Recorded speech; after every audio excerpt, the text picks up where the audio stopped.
अस्सलाम वालेकुम दोस्तों। पाकिस्तान ने अफ्रीका को जब पहला वनडे मैच हराया तो प्रेस कॉन्फ्रेंस में आए साबिक कप्तान मोहम्मद रिजवान। और आप सोच सकते हैं कि जब वो प्रेस कॉन्फ्रेंस में आएंगे तो दो सवाल तो ज़रूर पूछे जाएंगे। एक ये कि आप टी20 में नहीं हैं, जबकि आपकी टी20 में परफॉर्मेंस खासकर बाबर आजम से भी ज़्यादा बेहतर है, अगर आप पीएसएल भी काउंट कर लें, सीपीएल भी काउंट कर लें। नंबर 2 क्वेश्चन कि आप अपनी कप्तानी के बाद पहला वनडे मैच खेल रहे हैं और इस टीम के कप्तान शहीन शाह अफरीदी हैं, तो कैसा लगा, यानी क्या फील हुआ आपको? ये दो क्वेश्चन उनसे हुए, मगर मैं उससे पहले आपको एक बात बताऊं कि मोहम्मद रिजवान, जैसे मैंने आपको बताया कि पाकिस्तान सुपर लीग का ऑडिशन जो खत्म हुआ, मोहम्मद रिजवान के लिए कोई बहुत ज़्यादा आइडियल नहीं था। उनकी टीम भी कुछ यानी कि जब से वो कप्तान बने फर्स्ट टाइम ऐसा हुआ कि वो अगले नॉकआउट राउंड में नहीं पहुंच पाए। मोहम्मद रिजवान ने पीएसएल के 10 मैचेस में 367 रन किए हैं, एवरेज बनती है 52 की, और स्ट्राइक रेट था 139 का, यानी 139 का। और सीपीएल जो अभी वो खेल के आए हैं 6 मैचेस में 227 रन थे, एवरेज 56 की, और स्ट्राइक रेट वहां पे 127 का था उनका, मोहम्मद रिजवान का। और एक जबरदस्त किस्म का मतलब उनका रिकॉर्ड था। बाबर आजम ने पीएसएल में, मैं एग्जांपल दे रहा हूं, वैसे मेरा मानना है कि टी20 में वो होने चाहिए, बट बाबर आजम के 10 मैचेस में 228 थे, 222, जबकि मोहम्मद रिजवान के 10 ही मैचेस, उतने मैचेस में 367 थे। सो उनकी फॉर्म ज्यादा बेहतर है। और उसके अलावा भी टी वनडे वर्ल्ड कप 2023 के बाद से लेकर अब तक मोहम्मद रिजवान पाकिस्तान में सबसे ज्यादा रन करने वाले बल्लेबाज हैं।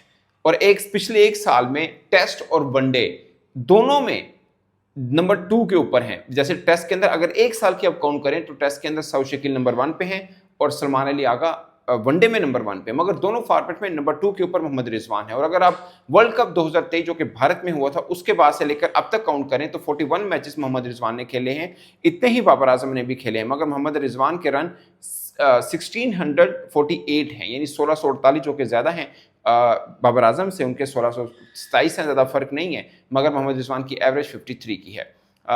तो ये एक खास पॉइंट है मोहम्मद रिजवान का। अब आते हैं उनकी प्रेस कॉन्फ्रेंस पे, जो उनसे सवाल हुआ। मुख्तसर प्रेस कॉन्फ्रेंस थी, ज़्यादा लंबी डिटेल प्रेस कॉन्फ्रेंस नहीं थी। सबसे पहले तो टी20 के हवाले से जो सवाल हुआ उस पर उन्होंने जवाब दिया कि ये सवाल तो आपको सिलेक्शन कमेटी वालों से पूछना चाहिए। और ये बात भी यही सही है कि आप सिलेक्शन कमेटी से पूछें कि भाई साहब रिजवान क्यों नहीं है। दूसरा उन्होंने कहा कि ये मेरा तो यही है कि मैं परफॉर्म करता रहूँ, कोशिश करता रहूँ, और वही कर रहा हूँ, बाकी खुदा के हाथ में कि मेरा जो हो। बट ये क्वेश्चन तो सिलेक्शन कमेटी इसका आंसर दे सकती है। उन्होंने बोला कि मैं इस पर क्या कह सकता हूँ, मतलब मैं तो खेल ही सकता हूँ, मैं खेल रहा हूँ, पर जो भी रन आ रहे हैं उसके बाद सिलेक्शन कमेटी ने डिसाइड करना है कि मेरी टी20 में जगह बनती है या मेरी ज़रूरत है या नहीं है। तो फेयर था। फिर उनसे सवाल हुआ शहीन शाह अफरीदी का। उस पर ना उन्होंने बड़ा ज़बरदस्त जवाब दिया, और ये बहुत से आम क्रिकेट फैन को समझने के लिए मैं कई बार बोल चुका हूँ, चूँकि प्रेस कॉन्फ्रेंस में उनसे भी सवाल हो गया। पहले मैं उनका जो जवाब बता देता हूँ, बाद में जो मेरी अपनी असेसमेंट हमेशा होती है वो मैं बाद में बताऊँगा।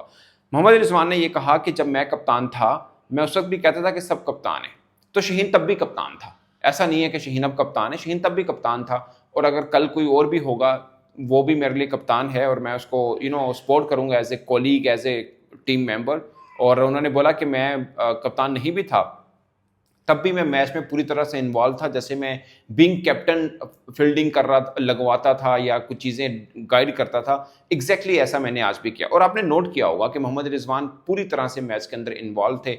एज ए बैटर तो रन किए, एज ए कीपर भी वो गाइड कर रहे थे, जिस हद तक वो किसी बॉलर को कर सकते हैं, जिस हद तक वो शहीन शाह अफरीदी को, यानी एक कीपर की पोजीशन बहुत तगड़ी होती है, वो सब चीज़ों को देख रहा होता है। कप्तान के जहन में भी ऑफकोर्स कई सवाल होते होंगे, बट जो कीपर की पोजीशन होती है वो अमूमन क्रिकेट में माना जाता है कि उसकी नज़र बाकी तमाम 10 फील्डर्स पे होती है, और वो शायद मैच को ज़्यादा बेहतर तरीके से रीड कर रहा होता है। इसलिए बहुत से लोग बोलते हैं कि कीपर कप्तान थोड़ा बेहतर रहता है। बट शहीन भी एज ए कैप्टन तो वो बुरा नहीं है, मगर जो हमेशा इतराज़ उठाया गया वो क्रिकेट बोर्ड की मुंह पे उठाया गया कि जिस अंदाज के साथ आपने शहीन को कप्तान बनाया, उसमें रिजवान भी थोड़ा सोच रहे होंगे कि क्यों हटाया, और शहीन रिजवान को अपने आमने सामने ना कहीं खुदा ना खासा खड़ा कर दें। वो अलग बात है कि रिजवान है इस साइड पे, और रिजवान कभी भी किसी तरह से भी किसी भी के साथ पंगे पे नहीं पड़ते, और अगर बात शहीन की है तो वो तो उनको अपने दोस्त भाई की तरह मान के चलते हैं। और शहीन भी हमेशा, ऐसा नहीं है, मुझे याद है जब पीएसएल में पीएसएल शुरू होने वाला था, इससे पिछला यानी कि 8वां या 9वां एडिशन था, शहीन शाह अफरीदी से पूछा गया था कप्तानी का, उन्होंने बोला कि कप्तान तो रिजवान है, और कई चीज़ें एज ए कैप्टन मैंने रिजवान से सीखी हैं। सो वो भी इनको बहुत ऑनर करते हैं। मेरा मानना है कि टी20 फॉर्मेट में जब शहीन कप्तान थे ना, उनको बदलना ही नहीं चाहिए था।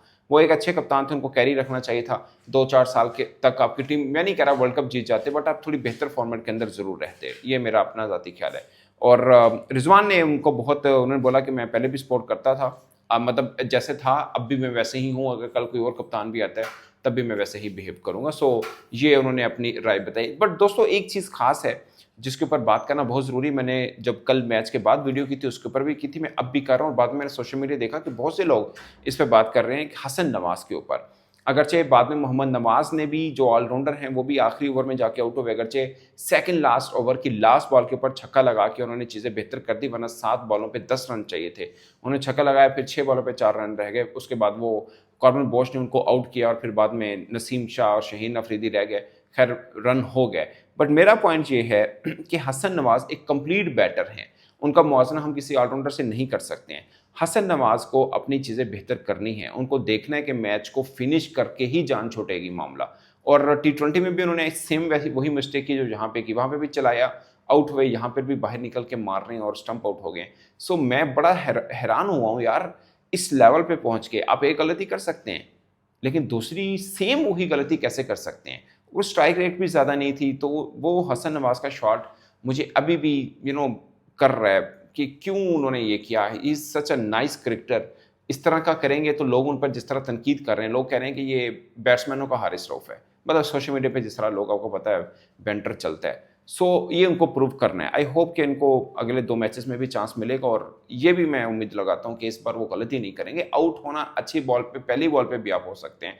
बाबर आजम भी कोई ज़्यादा रन नहीं करके आउट हुए, 80 इनिंग्स हो चुकी हैं, 100 नहीं आया, बीच में 50s आई हैं उनकी। बट मेरा पॉइंट ये है कि हसन नवाज़ को, एक he is a young cricketer, he is a very fit और वेरी एनर्जेटिक, और हम इसको जनरेशनल टैलेंट कहते हैं, वो उनको अपने आप दिखाना है। वनडे में वो बड़ा अच्छे रन करते आ रहे थे, ये मैच एक फीका हुआ, बट क्योंकि टी20 वाली मिस्टेक उन्होंने की है, इसलिए थोड़ा मुझे भी गुस्सा आया। पहला मैच तो पाकिस्तान जीता, और कह सकते हैं एक बीच में ड्रामा हुआ, बट जीत गया। मैच के ऊपर पाकिस्तान की ग्रिप थी, बल्कि एक मोड़ के ऊपर तो मैं देख रहा था सिर्फ 3% चांसेस थे साउथ अफ्रीका के जीतने के, 97% पाकिस्तान के थे।